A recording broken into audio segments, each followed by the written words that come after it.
बंधु मैंने आज सामिल हेले ताकू मु स्वागत करुच्ची से माने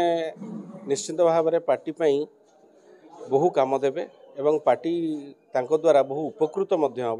माननीय मुख्यमंत्री जो नूतन केन्द्रापड़ार प्रचेष्टा रही से भागीदारी सहयोग रहिबो मिसिबा को आमे समस्ते बीजेडी दल तरफ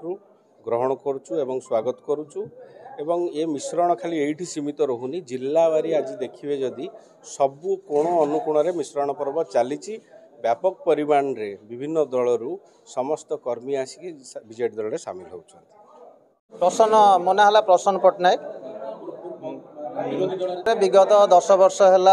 भारतीय जनता पार्टी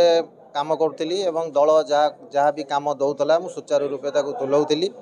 एबे भी मु 21 number ward Bharatiya Janata party तरफ सभापति थी अच्छी काली रात्रे मु मोर इस्तफा पत्र मु नगर सभापति एवं आमर जिला सभापति पाखु पठाई देछि दल रे आउ नीति आदर्श आउ भल लाग न लागिबारु मु आज मान्यवर श्री मुख्यमंत्री नवीन पट्टनायक आदर्श रे अनुप्राणित होइकी आज बीजेडी रे योगदान दे।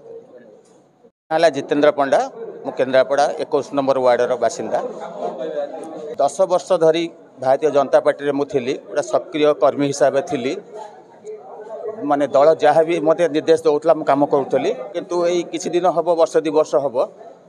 दलर नीति आदर्श मत भल लगुनि कर्मी हिसाब से आमको नेग्लेक्ट करुँच कौन सी कम आमको ये करूना आम जोटा चाहूँ भितर गोष्ठी केन्द्र लगी रोचे ये मु दल छाड़ी। मो ना रीतांजलि दास मु महिला मोर्चा नगर सभापति थी भारतीय जनता पार्टी रे नहीं छाड़बार कारण तो किसी ना किंतु मते आम मुसलमान भाई नीति आदर्श भल लगे मुझे पलि आसली बीजेडी दल को।